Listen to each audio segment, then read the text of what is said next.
화면이 바뀌네. 우선은 가만히 찍어보겠습니다. 갑자기 화면이 바뀌네. 예. 앞에 이게 저절로 끌 참, 가만히 있는데 저절로 움직이네. 음. 음.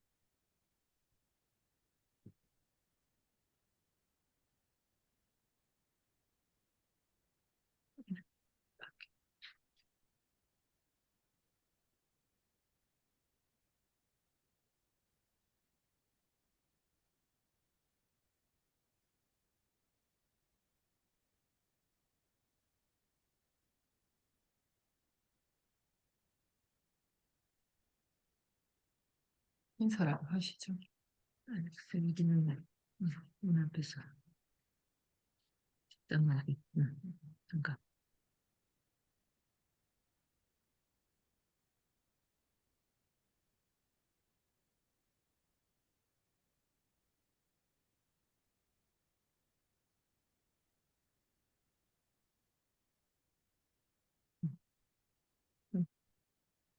음, 네, 모시 안녕하셨어요.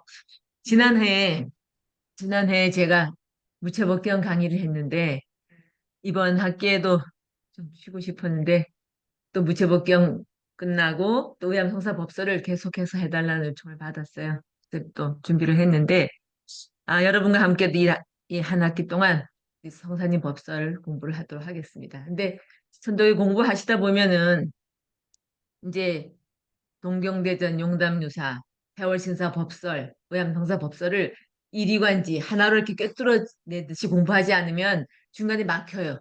막혀고 소통이 잘 안 되는 경우가 있죠. 공부하시다 보니까. 그래서 동경대전 용담유사, 신사법설, 성사법설 하나로 딱 꿰뚫면서 똑같은 말씀을 수은 선생님, 해월 선생님, 의암 선생님이 어떻게 말씀하셨냐. 이걸로 쫙 꿰뚫으면 막 힘이 없어요. 그리고 오늘 이번에 공부하게 될 이 부분에서 오늘 이 수업에 할 십상관법도 보면은 천도교는 여러분들이 그리스도교나 이렇게 인격적인 신을 섬기는 종교에서는 신앙을 강조하잖아요. 신앙을 강조하고 또 불교 같은 경우에는 깨달음을 강조한단 말이에요. 근데 이제 우리 무채복경을 통해서 공부하시다 보면 신앙과 깨달음을 이렇게 동시에 공부를 하는 거예요. 그 맨 처음에는 오늘도 여기 보면은 염주간 감화간 이거는 이제 신앙을 중심으로 시작을 해서 또 깨달음을 통해서 이렇게 하나하나 깨달아 나가는 이게 교차하기도 하고 그 마음 변화가 일어나는 게 있어요. 그래서 여러분들이 이제 체험도 하고 체험을 통해서 깨닫고 깨달음을 통해서 새로운 체험을 하고 그래서 종교 전통에서 우리가 이제 신관으로 따져도 이제 범죄 신관이라고 하잖아요. 범신관과 그 초월적인 인격신관 이런 것들이 잘 교차되면서 이것을 뛰어넘는 최고의 신관을 갖고 있다 했는데 여기서 우리가 이번에 십상관법과 성사법서를 쭉 공부하면서 여러분들이 그것이 아마 명쾌하게 정리가 될 것이라고 생각하고 저도 그 점을 염두에 둬서 이제 진행을 해보도록 하겠습니다. 지난번에 무채복경을 하신 분들은 좀 도움이 많이 되지만 새롭게 들어오신 분들은 조금 좀 불편할 수도 있을까요?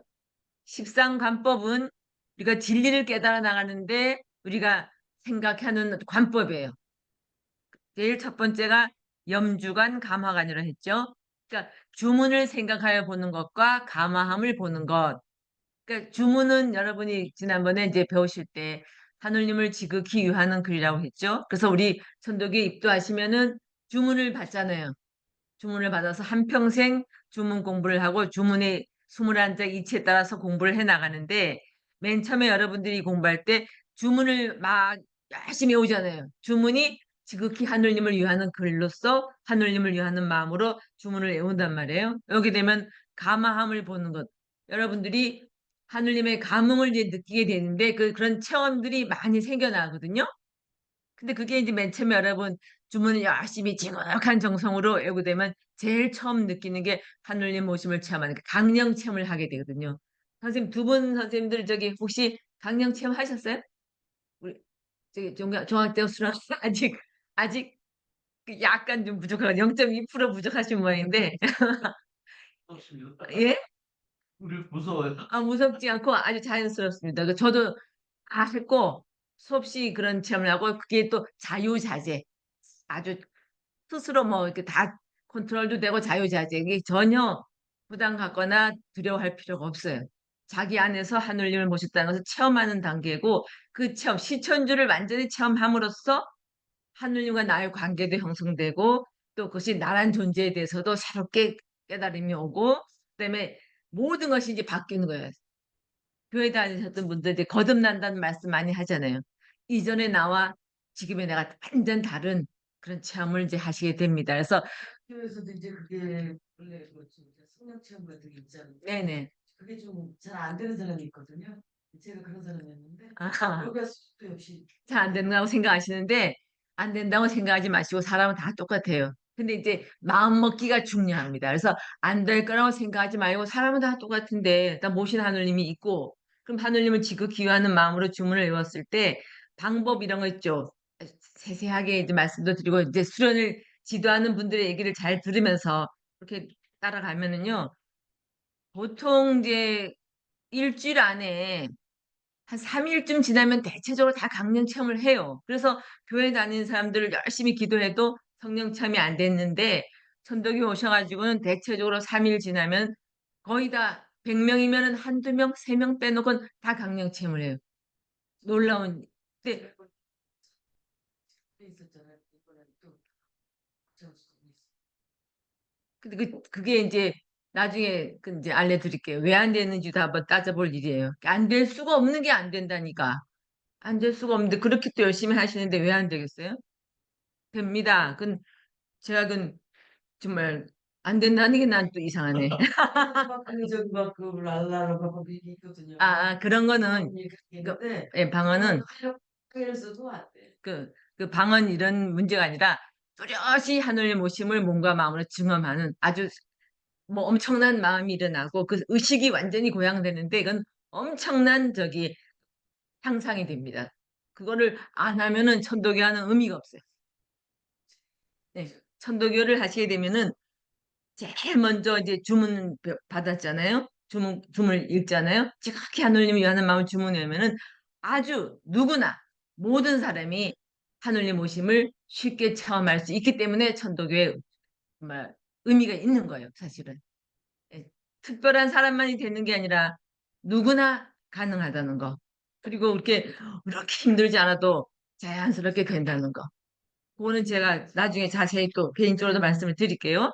그래서 맨 처음에 생각하는 것은 주문을 생각하여 보는 것과 감항을 보는 것. 그래서 가장 기본 단계가 이제 강령이에요. 강령이 돼서 이제 하느님 기운과 내 기운이 하나가 되는 그 체험을 하면서 뭐가 달라지겠어요? 마음이 확 달라져요. 그러면서 상상도 못하던 안에서 이렇게 경외지심, 하느님을 모셨다는 그 자각이 그게 뭐 자랑이 아니라 지극히 공경하고 두려워하는 마음도 막 생기고 완전히 새롭게 태어나는 체험을 합니다. 그 강령 체험도 하게 되면 천도교인들은 또 무슨 체험을 하게 돼요?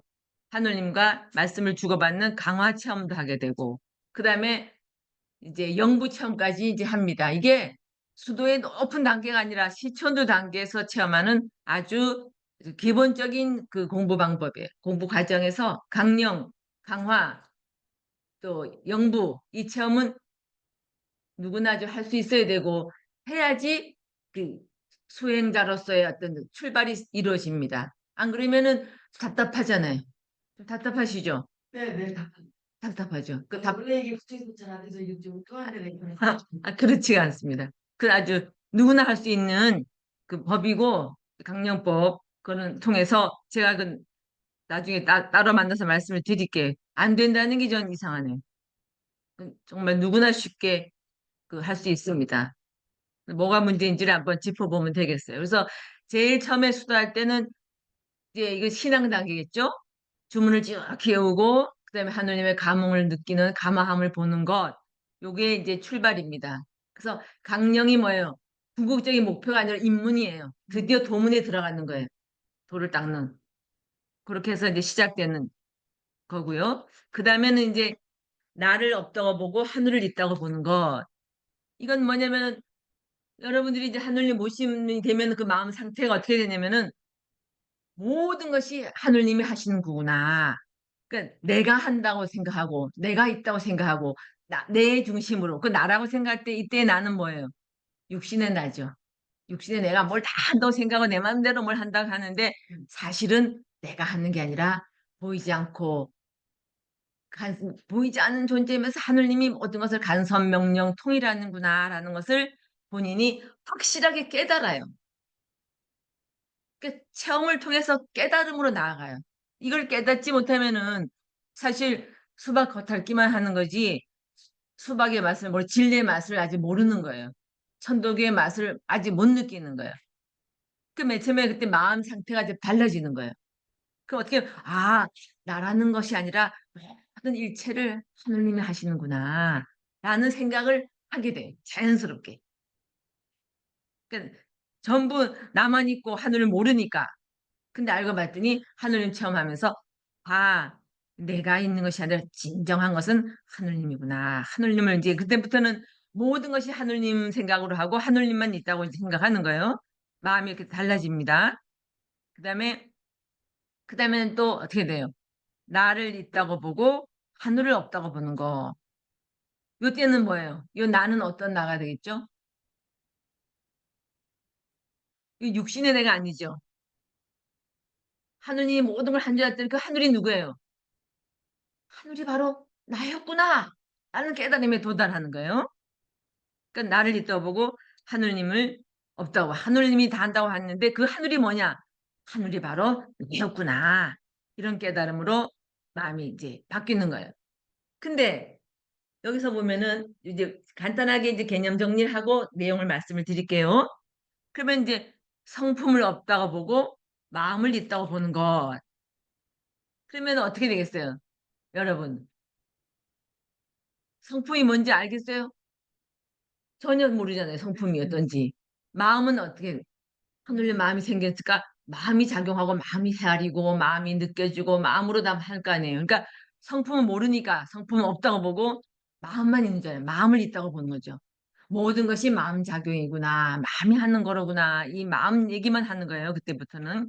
그래서 누가 이렇게 얘기하는 거 보면은 저 사람이 지금 마음이 어느 자리에 가 있는지를 알 수 있어요. 자, 여기까지 이해가 되시죠? 내용상은. 그 다음에는 마음을 없다고 보고 성품을 있다고 보는 것. 이건 뭐냐면은 마음만 있다고 생각했죠. 성품을 모르고. 근데 마음 공부로서 어떻게 되겠어? 이치를 헤아리고 마음으로 지각히 공부를 다 하다 보면은 어떻게 돼요? 의심스럽고 이런 것들이 마음 공부에서 다 해결이 될 거 아니에요. 의심스럽고 작용하는 그 모든 것이 의심이 해결이 돼요. 그럼 마음이 어떻게 돼요? 마음이 비고 고요한 자리에 들어가는 건 비고 고요한 자리에 들어가니까 어떻게 되죠? 비고 고요한 자리니까 마음은 없는 거지. 비고 고 작용하는 거 모든 운영하는 자리 비고 그러니까 생각이 끊어진 자리까지 가는 거죠. 전부 일체 의심이 다 사라졌으니까. 그러니까 이제 마음 작용하는 자리보다는 근본 자리, 그 끊어지는 공과 단 자리, 성품은 있다고 보는 그 단계에 이제 도달을 하게 됩니다. 그 다음에는 이제 이게 사실은 이 초보자들이 이걸 가지고 개념으로 해결하기는 참 어려운 얘기인데, 그래도 이제 알고 우리가 나중에 공부할 때 그 하나하나 마음을 이제 살펴가야 되는데, 나중에는 어떤 단계로 가냐면은 마음이 성품도 없다고 보고 마음도 없다고 보는 거예요. 이렇게 공부하면 어떻게 되겠어요, 나중에? 지금 성품도 없고 마음도 없고 다 없어. 다음에 그럼 마음이 뭐 어떻게 되겠어요? 아무것도 아니죠. 성품도 없고 마음도 없고. 그 단계에서 빨리 벗어나야 되겠죠. 예. 그 이제 처음에는 이제 이렇게 이런 공부하다 보면은 아, 없는 거구나. 원래 비고 고해고 원래 없는 거구나 하고 이제 그 빈자리 그 자리만 가니까 성품도 없고 마음도 없고 이렇게 되면은 이게 불교에서도 이렇게 공부하다 보면 이렇게 되면 이제 공에 빠졌다 낙공이라 할 수 있어요. 운용하는 자리도 없고 뭐 이치 자리도 없고 이러면 이렇게 되는 거예요. 그렇게 그런 마음이 그렇게 또 가요. 그다음에 또 성품도 있다고 보고 마음도 있다고 보는 것. 여기서 그 자리에서 나오게 되면 어떻게 되죠? 원리 원소레스의 근본 이치인 성품도 있고 거기서 또 작용하는 자리 마음도 있다고 보는 거예요. 여기서 관법이에요, 이게. 그다음에 이제 간단하게 설명하고 나중에 좀 자세히 말씀을 드릴게요. 그다음에 성품과 마음이 뭐예요? 참가자 16명. 성품, 성품과 마음을 얘기할 때, 이제 우리가 지난번에 무채복갱할 때 삼성과 배웠잖아요. 우리가 삼성과 배울 때 이제 쭉 나눠보면은 여기서 보면은 이제 나를 먼저 보고 하늘을 뒤에 보는 것. 근데 여기서 이제 나에 대한 설명이 많이 나오죠. 나도 또한 이름이요, 하늘도 이름이요, 사람도 이름이요, 성품도 또한 이름이요. 근데 맨 처음에 뭐예요? 이두 가지 이름이 있으니 첫째는 나라고 하고 그 다음에는 저쪽이라 하는데 나는 뭐예요? 나는 사람이요, 저쪽은 하늘이다. 이렇게 되어 있어요. 삼성과에서 지난번에 여러분 배울 때. 그러니까 내가 있으면 저쪽이 있고 내가 없으면 저쪽도 없다. 그러니까 내가 나라고 말하는 것도 이것도 뭐예요? 내가 스스로 한 말이다. 그래서 여러분도 보면은 뭐예요? 결국은 나를 먼저 보고 그 다음에 하늘을 내가 있으니까 어떻게 돼요? 하늘이 있잖아요. 그러니까 나를 먼저 보고 하늘을 뒤에 보는 그 공부를 이제 또 하게 됩니다. 이게 되고 그다음에 또 나도 있다고 보고 하늘도 있다고 보는 거예요. 내가 있으니까 어떻게 돼요? 하늘이 있죠. 예. 내가 없으면 하늘도 없는 거예요. 그러니까 나도 있다고 보고 하늘도 있다고 보는 거. 요 단계에서 이제 공부가 또 이루어집니다. 그다음에는 또 여기 보십시오. 요 삼성과에서 아주 자세하게 많이 표현이 되어 있어요. 그래서 보면은 나도 있다고 보고 물건도 있다고 보는 거. 그러니까 뭐예요? 본래 나에 대한 얘기를 하잖아요. 본래 내가 원리 원소로서 천지 만물을 이뤄놓고 그죠? 그 나라 본래 나란 말이에요. 그 내가 있으면 어떻게 돼요? 원리 원소가 돼가서 뭐가 되죠?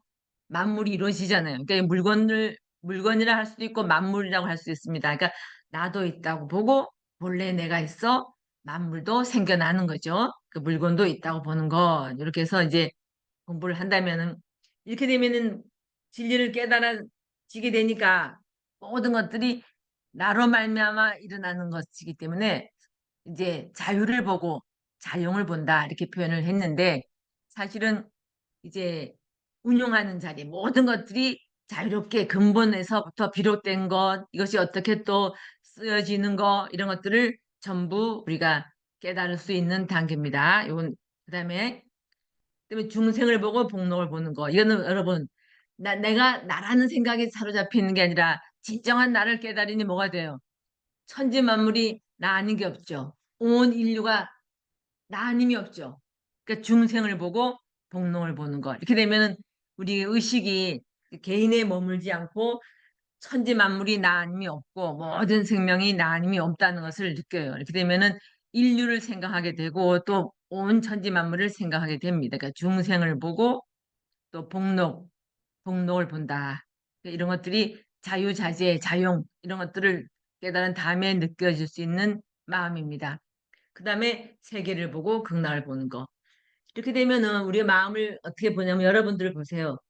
맨 처음에 이제 천도교인들이 뭐예요?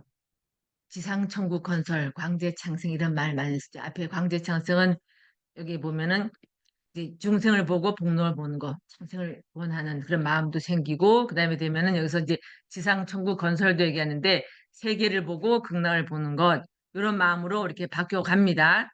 그럼 이제 우리가 좀 다시 앞으로 돌아왔을 때 이렇게 보면은 여러분들이 지금 이제 공부해 나가는 관점 속에서 맨 처음에는 지금 하늘님을 이제 모르는 입장이고 그죠? 그 체험이 없으니까 좀 막연하고 좀 와닿지가 않는 느낌이 온단 말이에요. 그래서 공부하실 때 맨 처음에 우리가 아주 시작은 주문을 통해서 주문이 없으면 좀 힘들거든요. 주문을 외면서 집중을 해서 내 안에 하늘님을 모셨다는 것을 믿고 하늘님을 지극히 위하는 마음을 일으켜가지고 주문을 외우다 보면은 이제 뭐예요? 이게 감흥을 느낀다는 게 여러분 그냥은 감흥이 안 되잖아요. 내가 바라고 구하고 원해도 안 되잖아요. 그렇게 사람들이 더 매달리는 경우가 많은데 전도교는 그럴 필요 없어요. 이게 성사님이 이 무채목경을 지으시고 그다음에 또 이 십상관법을 통해서 공부할 수 있는 그 길을 아주 구체적으로 제시했어요. 맨 처음에 시작할 때는 요 염주관, 감화관 여기 와닿는가요? 선생님 어떻게 실감이 나요? 안 와닿죠. 감화가 뭔지를 못 느껴봤죠. 하늘님이 그러니까 주문을 열심히 해가지고 감화하는 것을 아직 체험을 못 해봤잖아요, 그죠? 체험을 못 해보니까 이게 관념적으로 와닿지가 않은 것 같아요. 이해도 잘 안 될 것 같아요. 그래서 제가 좀 이게 이 고도의 이 수도 방법인데 이게 한 번도 이 감화함을 느끼지 못했으니까 실감이 좀 안 될 것 같은데 아무튼 제일 중요한 것이 이제 요 하늘님 모셨다를 감화를 느껴봐야 되거든요. 여러분들도 신고하면은 지난번에 제가 대교당에서 설교를 했을 때도 이제 여러분 신고하잖아요. 시작하는 신고하겠습니다 하고 밥 먹을 때 식고도 하잖아요. 하늘님 스승님 감흥합소서 하면 이제 그 요 감화를 느끼는 그 과정을 넘긴 사람은 하늘님 스승님 감흥합소서 하면 안에서 몸에서 감흥을 느껴요.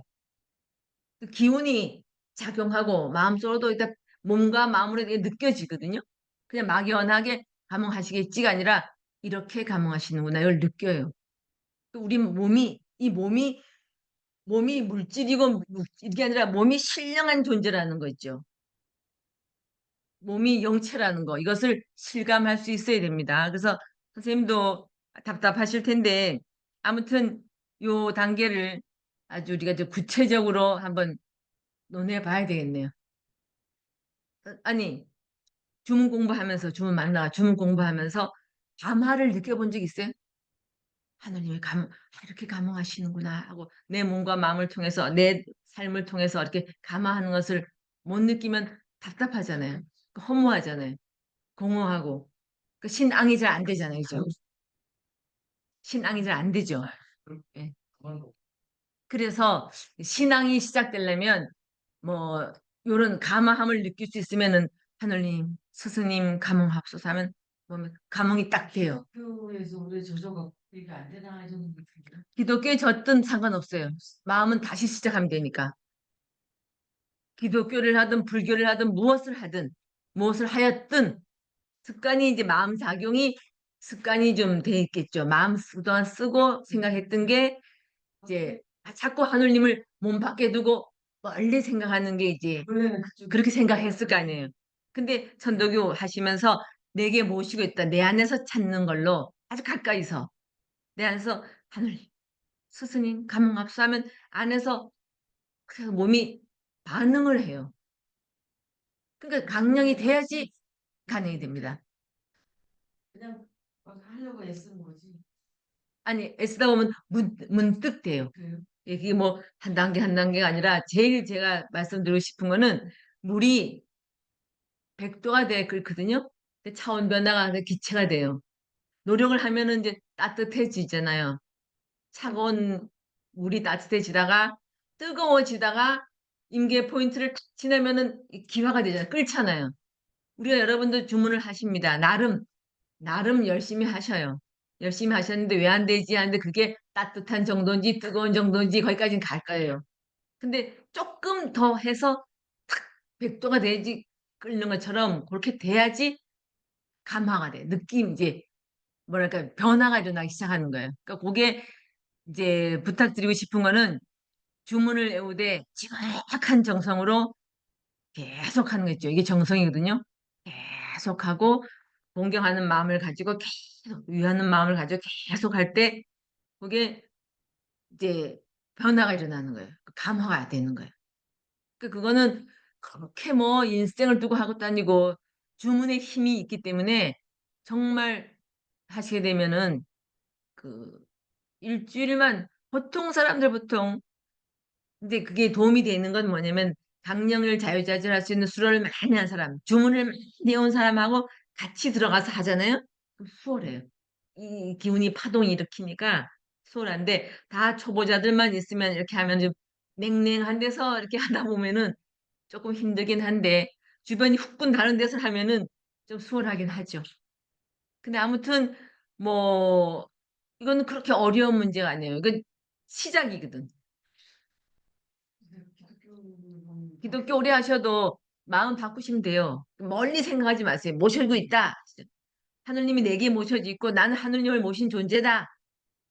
그래서 하느님을 위하는 그린 주문을 통해서 하느님과 통해보자, 만나보자, 느껴보자 이런 생각을 하면서 하느님을 지극히 생각해보면서 한번 해보세요. 오늘 저녁이라도 될 수 있습니다. 이거는 그렇게 어렵지가 않아요.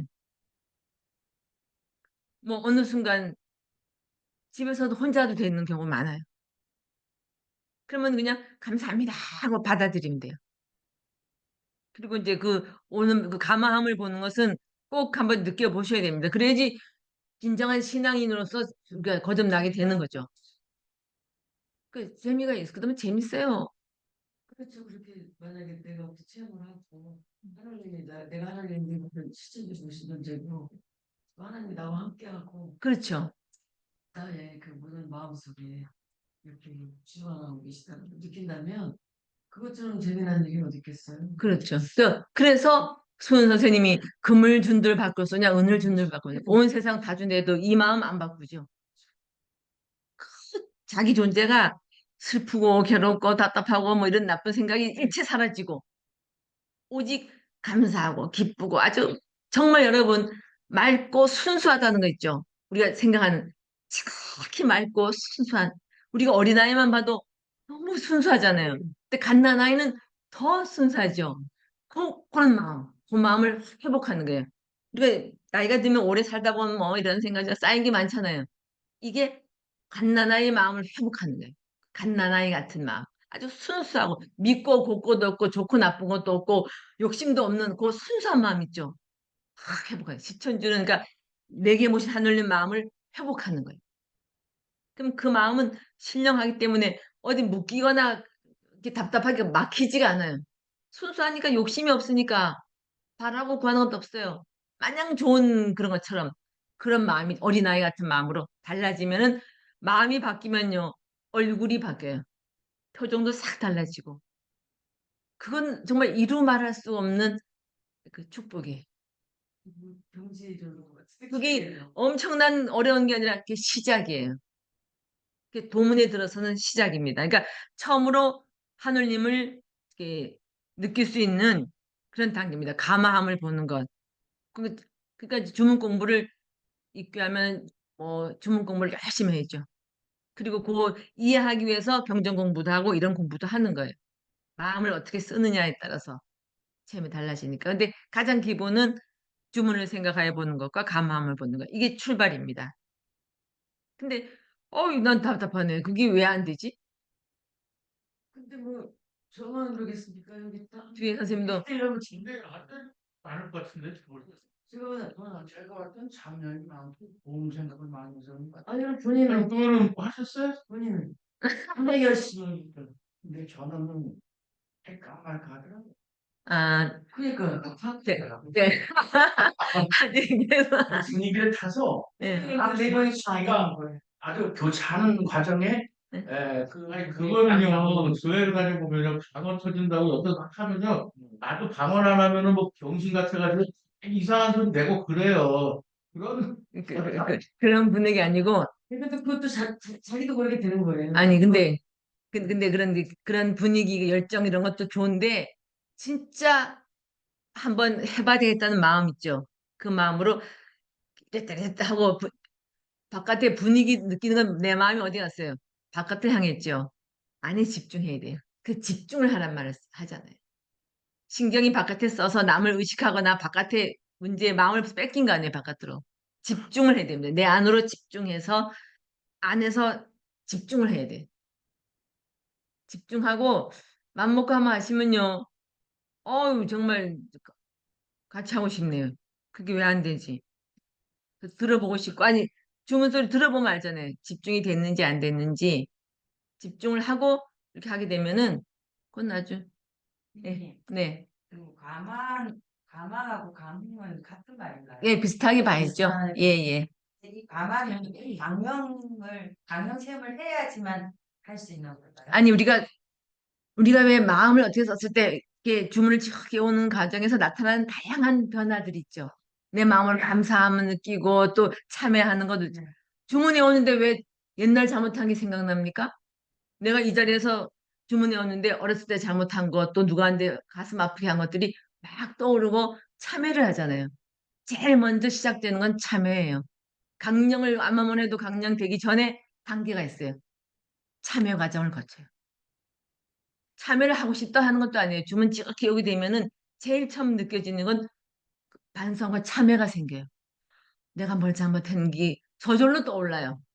주문의 힘으로 잘못한 것들 참회가 돼서 정화가 돼요. 잘못한 거 잘못해.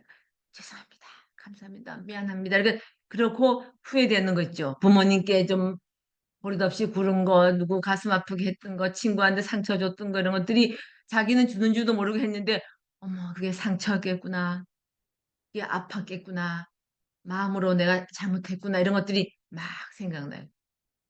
제 경우를 시간이 없어서 제가 서두르는데 제 경우를 한번 말씀드리면은 저는 그래도 어렸을 때 착하게 산다 그리고 그뭐 윤리 도덕이라든가 뭐 규율을 어긴 적이 별로 없어요. 어렸을 때. 그 선행상도 받고 막 그랬어요. 난 내가 착한 줄 알았어요. 그래서 사람들이 자꾸 착하다 하니까 착한 줄 알았어요. 그 열심히 줌을 외우다 보니까 누가 가르쳐 주지도 않았는데 내 안에서 어떤 생각이 울려오냐면요. 유한하고 저 유한한 존재잖아요. 유한하고 감정투성인 응? 제가 착하다, 나쁘다, 옳다, 그러다는 이 판단 있죠. 사람을 판단하고 세상을 판단하지 말아라. 하는 소리가 울리더라고요. 진짜 놀랐어요. 왜냐하면은 저 사람 좋은 사람, 내 마음에 드는 사람, 좋은 사람이에요. 나랑 비슷한 사람은 좋은 사람이에요. 나랑 다른 사람에 대해서는 이상한 사람이죠.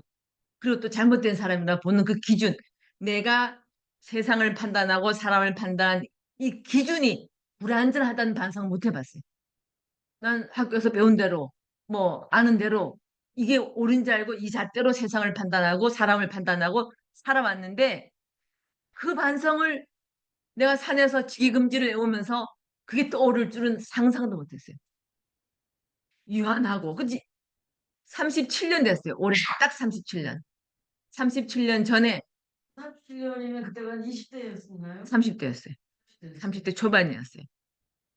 그래서 유한하고 그게 지금도 잊혀지지가 않아요. 그런 체험들은 잊어먹을 수 없어요. 지금 이 순간에도 현재 진행형이에요. 유한하고 불충분하고 감정투성인 너의 잣대로 사람을 판단하고 세상을 판단하지 말아라 하는데 예 하는 순간 죄송합니다 하면서 그동안 내가 내 주변 사람들 부모 형제 세상에 대해서도 무엇이 정의다 무엇이 불이다 항의하고 분노하고 했던 그런 모든 행위들 또 좋은 사람 나쁜 사람 가리고 이랬던 거 착한 일 나쁜 일 가리고 시비곡직을 가리면서 까다롭게 굴었던 그 모든 것 스스로 정의롭고 나는 옳다는 믿음 하에서 거기에 대한 근원적인 반성이 생기면서 죄송합니다 하면서 막 너무 부끄럽고 죄송해서 그동안 살아온 삶을 마음으로 이게 정화가 됐어요. 그 다음에 정화가 되니까 어떻게 되냐면 무겁게 나를 앉았던 세상을 향했던 그 무거운 마음 어둡고 우울하고 분노했던 그런 마음들이 싹 녹아 사라지니까 그때부터는 감사합니다. 이 살아있다는 이 자체만으로도 감사한 상태가 되니까 그다음에는 어떤 생각이 드냐면은 나를 낳아주신 부모님에 대해서 감사한 마음이 그때 들어요. 자기 괴로움은요 왜 나를 낳아서가 나온단 말이에요. 이 험한 세상에 근데 내 마음에 그런 마음이 사라지니까 제일 먼저 떠오르는 것은 부모님이에요. 감사하더라고. 그 맨날 엄마는 뭐 누구는 하면서 이런 원망하는 마음이 사라지고 감사한 생각이 드는 거예요. 그 다음에는 뭐예요? 지금 이 순간에 살아있다는 데 대해서는 감사한 생각이 충만해지니까 그때부터는 바깥에 뭐 무슨 일이 있는지 남에게 시비곡지 저 사람 왜 저래 저 사람 주문을 너무 크게 해가지고 내 주문 소리가 들리지도 않고 내 주문이 헷갈린다 저 사람은 좀 주문을 좀 멋있게 하지 좀 천천히 하지 좀 조용히 하지 혼자 하는 것처럼 왜 방해를 하는 것이야라는 이 시비 있죠. 이런 것들이 사라져요. 내 안에서. 그러니까 감사합니다 하고 주문을 막 오니까 바깥에서 아무리 시끄러워도 그게 나의 마음을 흔들지 못해요. 그냥 들려요. 들리는데 내 마음은 편안해요. 그 내 주문 소리가 또렷이 들려와요. 내 주문을 방해했던 소리는 아련해지고 내 주문 소리가 또렷이 들려오는데 그 주문 소리가 듣기가 좋아요. 그냥 목이 잠겨서 크게 무조건 하던 주문이 또렷이 들리면서 그 주문 소리가 듣기 좋아요. 바깥에서 남들이 크게 하든 작게 하든 뭐 빠르게 하든 느리게 하든 그 주문 소리가 듣기 좋아. 그러니까 마음에 시비하는 마음이 사라진 거죠. 그러니까 저의 가장 큰 문제는 시비지심이 강했던.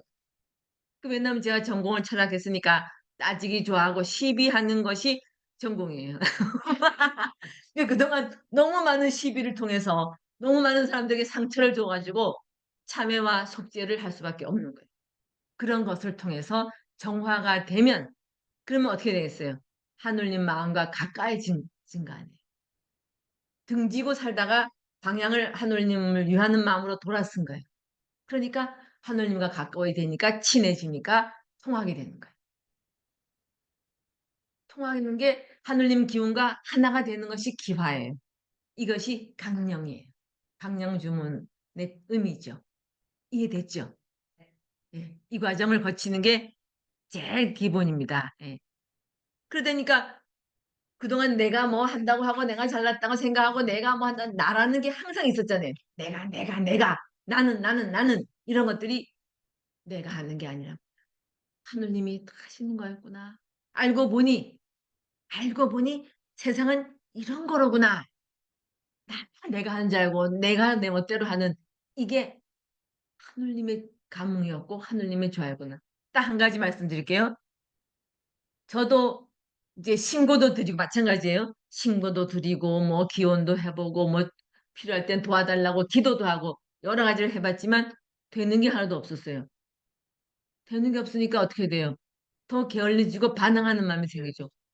아무리 기도해도 아무리 기도하고 이제는요.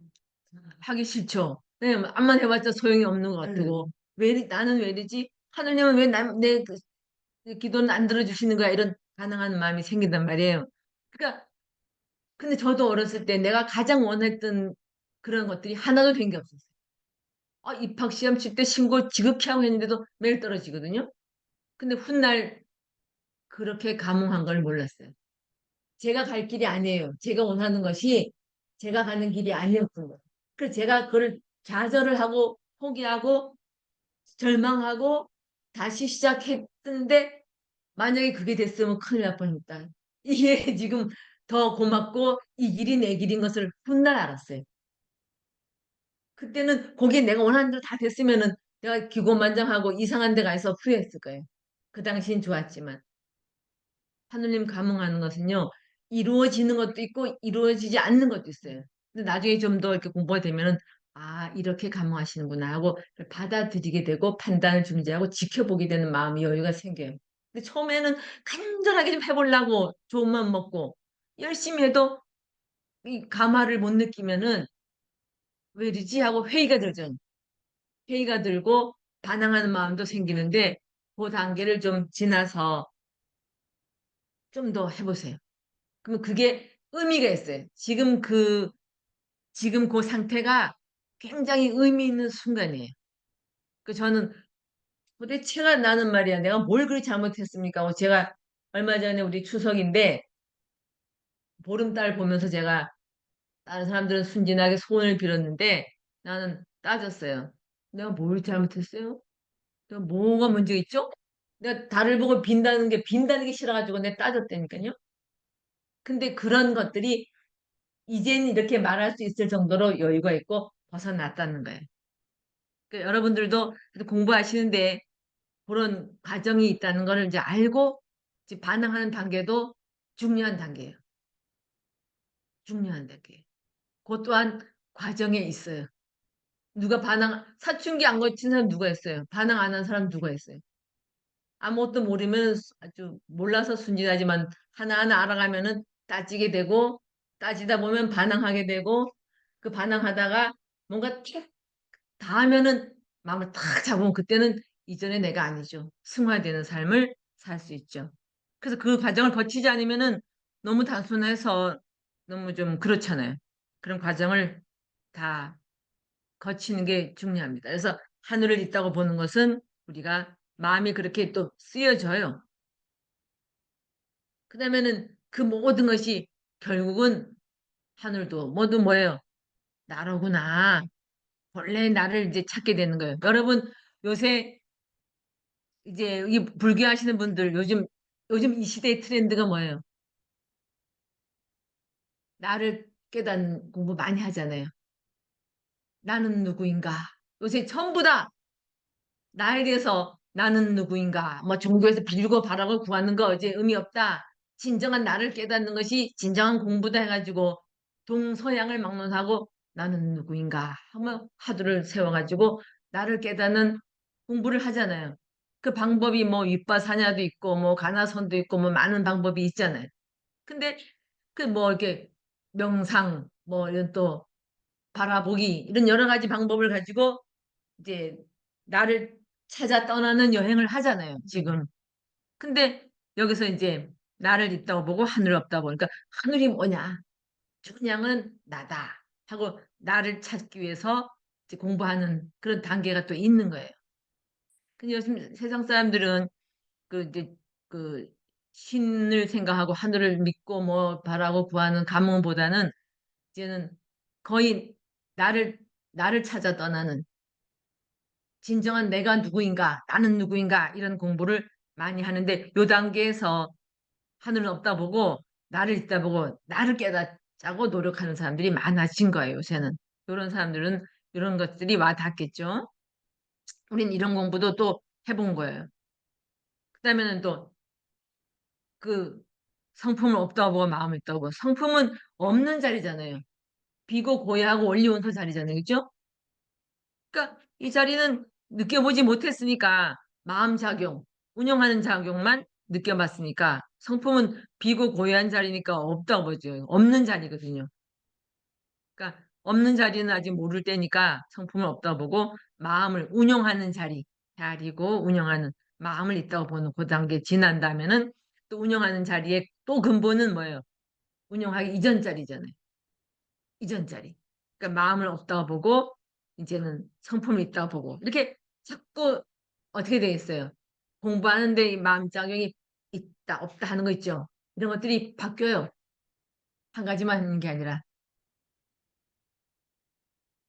여기 이제 바뀌어가니까 성품을 또 이제는 모든 것의 근본은 그 무형의 원리원 수자인 성품이라는 것을 비고도 없으면서도 있는 자리 이렇게 이제 또 공부를 또 해보고 그다음에 이 모든 것이 근본선 없는 자리라는 것도 또 경험해보고 그다음에는 성품도 있다고 보고 마음도 있다고 보는 이 단계도 우리가 또 경험해보고 그다음에는 또 본래 나를 깨닫는 공부 이 정도 팔쯤 되면요 굉장히 공부가 된 거예요.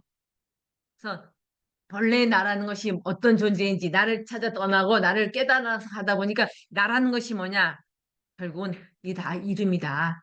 그 내가 있어야 하늘도 있는 거지 뭐 내가 없으면 하늘이 있어요? 그러니까 나를 먼저 보고 하늘을 나중 보는 그 단계 하고 그다음에 나도 있고 하늘도 있다. 이 다 이름이고 내가 있고 그다음에 하늘도 있다. 이것도 또 공부도 이거 공부도 또 한참 할 때 있고 그다음에 나도 있고 물건도 뭐예요? 왜냐하면 물건이라는 표현을 썼지만 만물이 어떻게 생겨나는지를 헤아려 보는 거잖아요. 만물이 원리원소 짜리가 어떻게 돼요? 작용해서 만물이 되고 사람이 되는 거 아니에요? 그러니까 물건도 있잖아요. 있다고 보는 거예요. 그다음에 또 이 정도 공부되면은 진정으로 마음이 어떻게 되겠어요?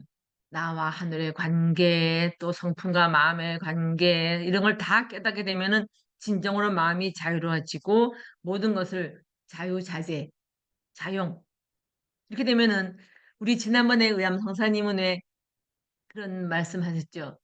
하늘님의 어쨌든 그 감흥 속에서도 얘기되지만은 이렇게 그 자유자재도 되지만은 자용을 얘기하는데 어, 자용은 모든 물건들을 자유로 쓸 수 있는 그런 단계가 물건도 하늘이니까 그것까지도 이제 되는 거예요. 요것도 그 경지도 한번 처음에 보고 그다음에는 중생을 보고 복로를 보고 이렇게 되면은 이 단계부터 다 깨달은 단계들이에요. 지금 여기 뭐야 자유관 자용관 다 깨달은 단계에서 중생관 복로까지 이거 다 깨달아서 이렇게 보는 거고 세계를 보고 복로하고 이건 깨달은 사람의 마음 상태예요.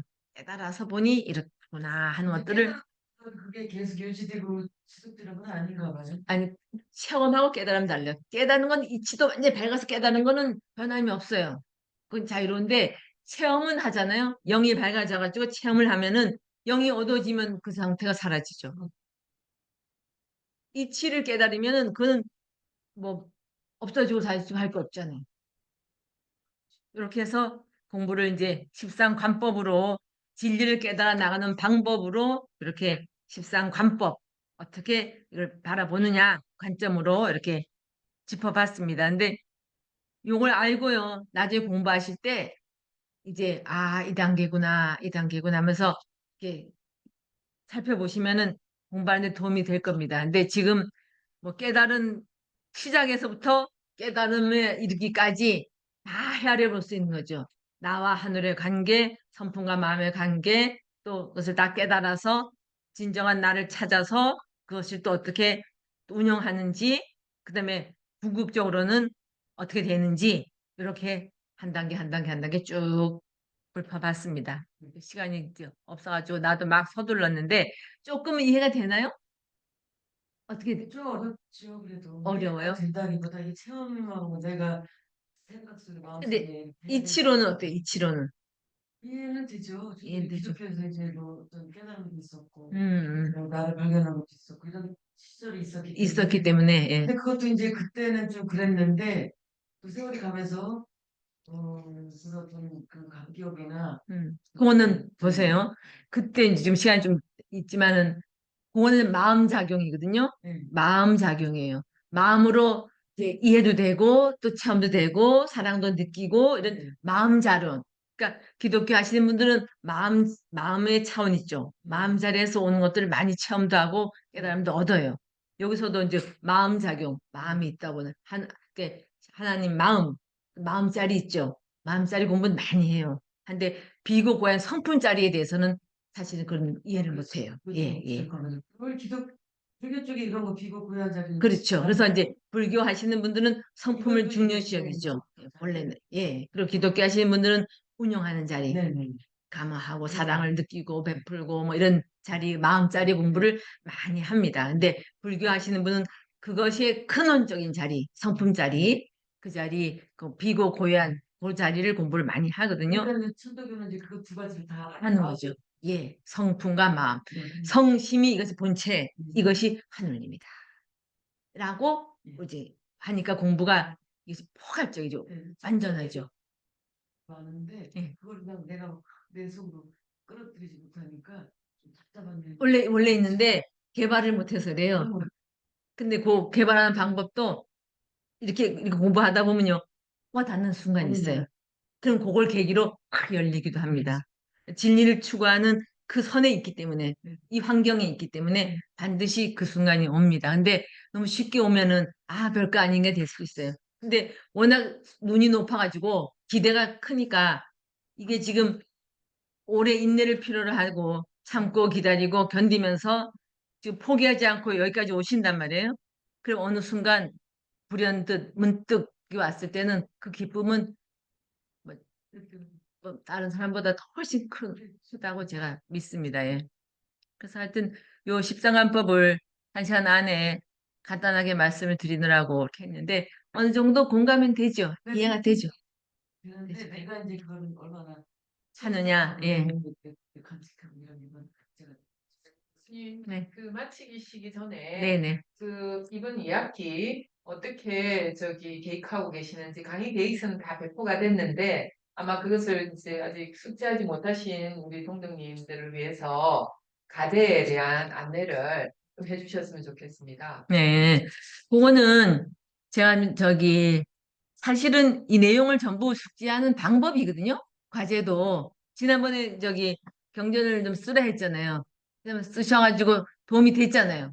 원전을 이렇게 쓰다 보면은 네. 경전을 베껴 쓰면서 다시 한번 집중해서 네. 보게 되고 공부가 좀 복습도 되고 네. 여러 가지 도움이 된 것 같아요. 그래서 네. 이번에도 그래서 필요한 내용을 다는 아니어도 네.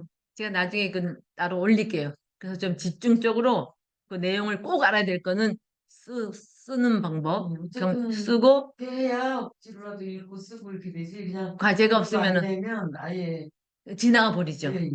그래서 네, 이제 학기를 마치고 나면 수련이다 뭐다 이제 좀 바쁘거든요. 바쁘니까, 예. 그래서 그 평상시 우리가 이제 마음 공부를 한다 생각하고 수련이라 생각하고 이제 그러한 숙제들을 주시면 이제 미리미리 이제 아하, 예, 할수 예, 있다. 예, 예. 그래서요, 이제 방법이 한 가지 또 있어요. 여러분들이 이제 수업 한 강좌 끝나면은 느낀 점 있죠? 그때 짧게 그것도 준비해가지고 미리미리 적어 놓으세요. 그때 이 뭐 식상한법 뭐 강의 듣고 느낀 점 있죠? 짧게 해서 모아놨다가 제출하는 방법이 있습니다. 한꺼번에 하면 힘든데요. 네. 오늘 강의 듣고 그때 느낀 점, 문제점, 또 본인이 또 알고 싶은 점 이런 것들을 기록해 놓으세요. 그걸 나중에 과제로 제출해 주는 거. 그걸 하겠습니다. 그래야지 내가 뭘 알고 뭘 모르고 뭘 지나쳤는지 체크가 되고 나중에 그걸 가지고 다시 한번 재점검해 볼 필요도 있으니까요. 네. 그렇게 하도록 하겠습니다. 오늘은 뭐 1시간인데 아무튼 시간상 여기까지 하도록 하겠습니다. 여기 이렇게 오신 분들은 질문을 그냥 여기까지 하죠. 네. 다음 시간에 질문이 있으신가요? 제가 하나 여쭙겠는데, 네, 예.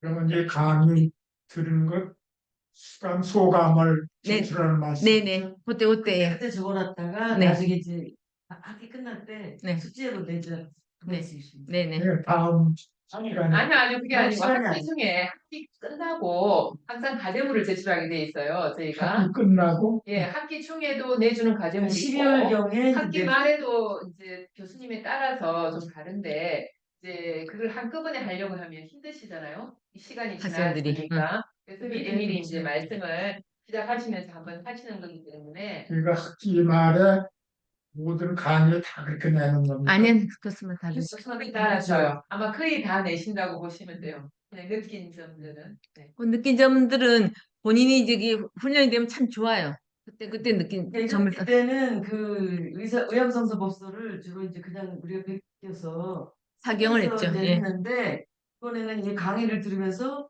그때 느낀 점들을 이렇게 써놨다가 예. 네. 그걸 내는 걸로 하시겠다는 네, 말씀이죠. 더 자세한 것은 네. 저한테 네. 주시면 제가 자세히 안내 드리겠습니다. 네. 자, 그러면